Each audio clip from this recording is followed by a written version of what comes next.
Hello, I'm Andrea Brower, and I'm the Early Opportunities Coordinator at Texans Care for Children. And I'm going to be talking about early childhood education bills that are in the early opportunities area. I'll start out talking about child care. The first bill is HB 376 by Representative Strama, and the companion is SB 1588 by Senator Zaffarini.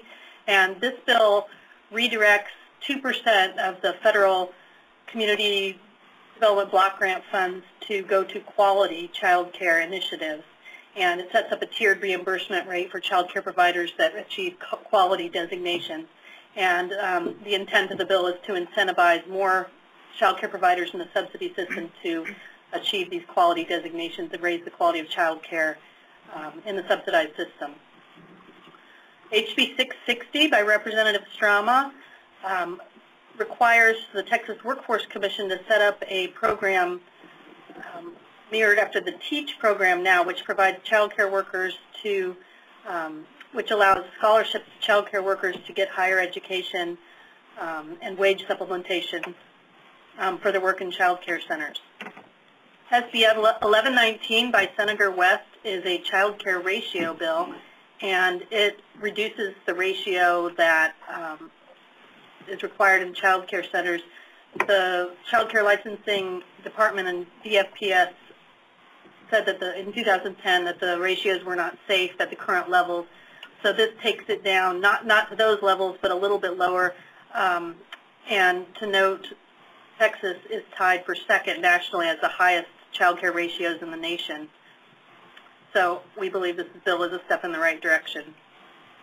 SB 1123 by Senator West and HB 1741 by Representative Neistat required child safety alarms in vehicles used to transport children. There's been unfortunate situations where children were actually left in vehicles during field trips or whatnot, and this would require an alarm that would go off anytime anyone exited the vehicle if there was a child still in the vehicle, to ensure that all children were accounted for. SB 427 by Senator Nelson and HB 1680 by Representative Raymond changes the licensing regulation standards to allow for biannual visits for those child care centers that had substantial compliance, to focus on, so that the department could then focus on high-risk providers and be present more often in those particular centers. Next slide, please. We're looking at the budget. Primarily because of all of the funding that was cut to education last session. There are a lot of efforts to, of course, restore a lot of the funding that was cut last time around. So starting with HB1 and SB1, the general appropriations bills, we're following closely primarily due to the cut of the PreK Early Start grant. And this provided funds to school districts to try to increase quality and establish more community partnerships, and allowed some districts to have full-day pre-K. The House does not have any funding restored in its version of the bill right now. The Senate has $40 million restored via rider at this time.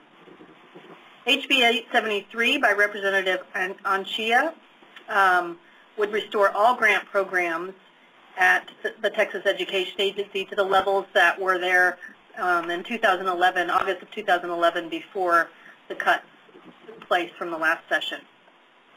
SB 1303 by Senator Davis requires a review of all weights, allotments, and adjustments at the Texas Education Agency. And Senator Davis is going to introduce a substitute that would include pre-K in this assessment and the potential for a weight for full-day pre-kindergarten. SB 1377, 1378, and HB 3346 all take money from the Economic Stabilization Fund or the Rainy Day Fund to provide for the Foundation School Program and increase funding again to get at some of that funding that was cut in education last session. Next slide, please.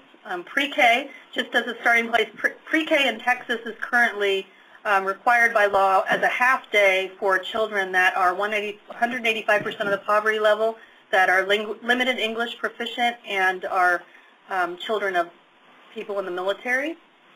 And a lot of these bills would increase what we currently have for pre-K. SB 75 by Senator Ellis limits the size of pre-K classrooms to 18. Currently, there is no limit in Texas for pre-K classes. SB 76 by Senator Ellis is calling for universal pre-K, free pre-K programs for all children, and sort of echoing what President Obama has called for. There's another one, HB 573 by Representative Alvarado on the bottom of the page. That's also a universal pre-K bill.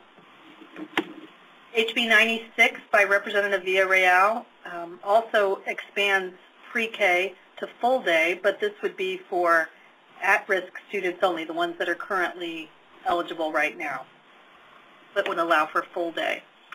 Most of these have pretty high fiscal notes, so there's a chance they may not make it this time. And I'll turn it over to Katie Malaspina, who's going to talk about assessments and school readiness. Hello, my name is Katie Malaspina. I'm a policy intern with Texans Care, and as Andrea said, I'll be speaking about a few assessment and school readiness bills. The first one is Senate Bill 172 by Senator Corona. It would require the Texas Education Agency Commissioner to approve at least 2 multidimensional tools that would be added to a list of approved kindergarten assessments as an option for school districts to use. Currently, the list of approved kindergarten assessments only assess reading, so having a multidimensional tool would allow school districts to look at things like social-emotional skills, math and numeracy, and reading so that we have a full snapshot of the whole child. This bill is meant to encourage early childhood teachers to focus on a range of skills in preparing pre-K students, knowing that they may be tested on multiple dimensions in kindergarten. Then we have House Bill 504 and Companion Bill, Senate Bill 1608. They would restrict assessment of pre-kindergarten and kindergarten students to reading assessments, English language proficiency tests, and in-class instruction-specific assessments. This bill would greatly restrict assessments and would limit the information that we are able to gather about children's school readiness. And then finally, we have House Bill 3587 and Senate Bill 1587, and it has to do with the Texas Early Learning Council, which currently exists and is charged with improving school readiness. It's a required body, but it's set to expire later this year. So these 2 bills would continue the council in 7 main areas meant to improve school readiness, which are laid out in the bill. And now I'll pass it back to Andrea for some miscellaneous early opportunities bills. Just 2 other bills to note that didn't fall nicely into the other categories. SB 430 by Senator Nelson, HB 764 by Representative Guillen, and HB 1683 by Representative Raymond intend to maximize the use of community daycare resources and free pre-K and programs for young people, and require foster parents to document they've sought these out before they are able to get financial assistance from the Department for Child Care Services. And then finally, Senate Bill 314 by Senator Uresti and HB 580 by Representative Howard allow use of the Compensatory Educational Allotment Fund to help with child care for students at risk of dropping out of school, and specifically students who are pregnant or who have had a child.